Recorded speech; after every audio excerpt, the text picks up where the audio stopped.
Hi, my name's Phil. I like to talk about politics. In this video, I'd like to discuss the latest statement from one of the Conservatives' own advisors, government advisors, that the UK is simply not, in their words, match fit for negotiating a trade deal with the EU. But first, if you'd like to see more of my videos, then please subscribe to the channel and click the bell notification icon.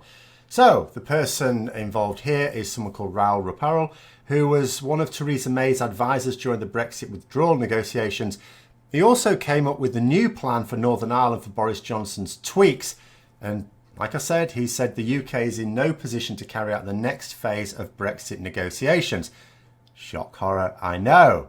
Now, upon hearing that initial statement, I thought it might be as simple as pointing out that the UK, well, it hasn't had to negotiate trade agreements for generations, really. And so the capacity to not only suddenly have to do so, but to do so with every trading bloc in the world seems to fit the description of a country not being match fit. But no, it goes further than that. Ruparel has said that the UK needs to flesh out what it wants from its future relationship with the EU. Now, I mean, for those of us who know Boris Johnson never plans anything, I suppose that would come as no surprise. But isn't it shocking on a basic level? The Prime Minister says that he can arrange a comprehensive trade deal in 11 months. The EU have been saying, oh, maybe you could do a down and dirty deal. And he says, no, full trade deal in 11 months, something that nobody has ever done before or even get close to doing before. And yet he doesn't even have a starting position for those negotiations. Now, any negotiations, whether simple or complex, begin with each party expressing the position they'd like to move to. Both sides are unlikely to agree unless one of them is stupid. And so you then enter negotiations to compromise until you both agree on a common position. That's how it works. It's how it works in international treaties, just like it's how it works for bartering between two much smaller organisations in the business world, or between an employer and employee when it comes to salary and conditions. We all at some level understand this very simple concept, and we understand that you have to begin by knowing what you ideally want and what you will settle for. Now, he also went into the much more obvious statement that Whitehall is not at all geared up for carrying out the actual negotiations, and certainly not for implementing it. This echoes statements from the civil service before the election that Whitehall will not be able to negotiate and implement a deal by the end of 2020. I would also suggest that Dominic Cummings will be throwing more than a few spanners into the works as well. He has been given free rein to tear up Whitehall, to completely break down the civil service and then build it up in his own image. Now, I hardly think that his seemingly random and sudden changes to departments and the way civil servants work is going to be conducive to their long-term planning during this crucial period of negotiating.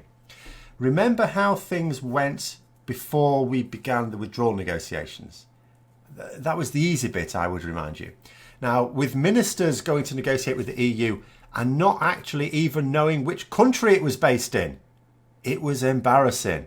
The deal that was going to be decided in an afternoon took 2.5 years. So how long do you think the deal that's going to take 11 months will really take? Ruparel wrote a report, which I'll link in the description below, where he absolutely tore into the British approach. The EU were always on the front foot, he says, and it's down to the same mistakes we're still making with Johnson. Back then, we were stupid to trigger Article 50 before we even knew what we wanted from the deal. Leave supporters that have argued that this was because Theresa May had no idea how to do this because she never really believed in Brexit. Fair enough. I'd agree. But she did put 3 prominent Brexiteers in charge of the negotiations until they were getting nowhere, and one of them is now Prime Minister, and we still don't have that position. In fact, consider that at no point in the last few years has any Brexit supporter ever published their plan for Brexit. Not even as a wish list by someone who hasn't the power to negotiate it like Nigel Farage. No Brexiteer has ever written down so much as a proposed roadmap for a post-EU Britain. Now ask yourself, why would that be? Even the Conservative manifesto, written with a specific withdrawal agreement in mind, doesn't even give a hint as to our negotiating position in the next phase. So Ruparel's report has 5 recommendations. 1, have a clear view on the structure of negotiations. 2, get on the front foot. Okay, get on the front foot against the Most accomplished and largest trading bloc in the world. Okay, we'll try that. 3, have a clear public narrative. Yeah, Johnson doesn't really like telling the public what he's really up to. 4, get people on side, including Parliament and the public.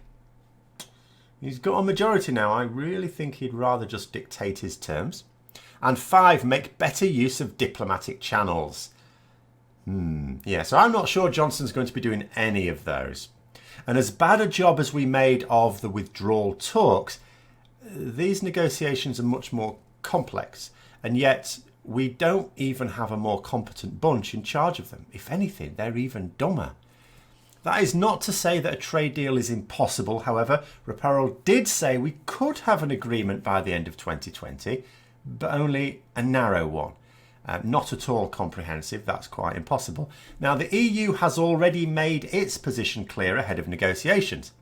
The UK doesn't even seem to know privately what its position is. And it's not like there's value in keeping it secret. Don't go this, oh, well, you keep your powder dry. No, it has to be made public before negotiations can even begin.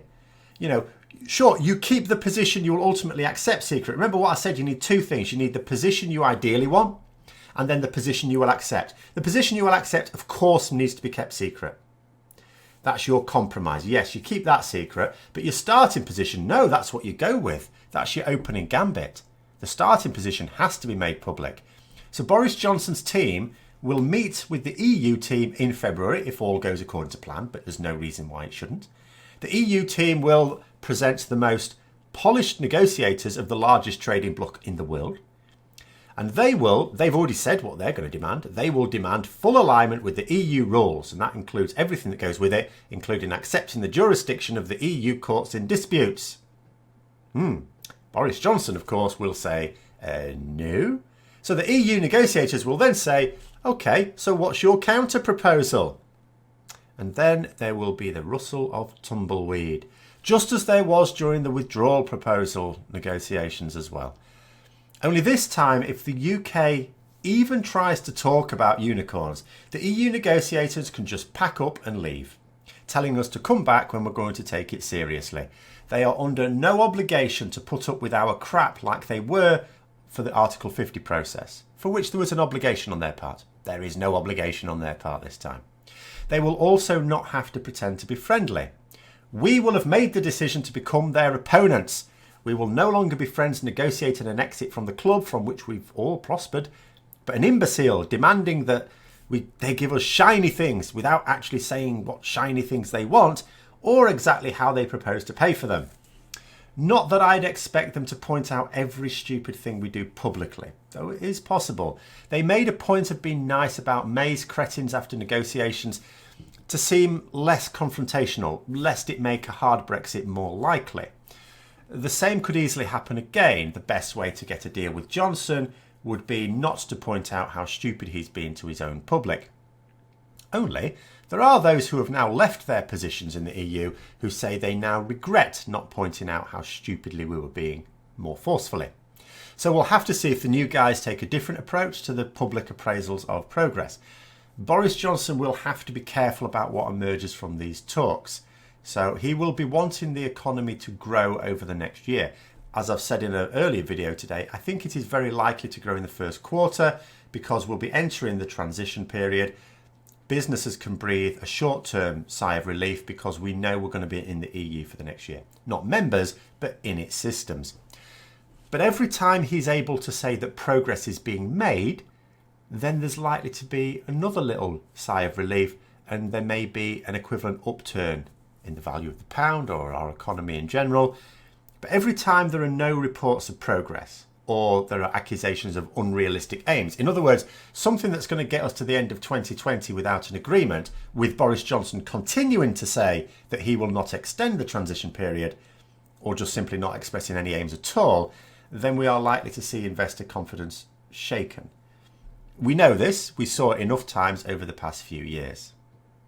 So I hope you found the video interesting. If you'd like to click the like button, that'd be brilliant. And if you'd like to support the channel further, then also please click the Patreon link for details. And until next time, I'll see you later.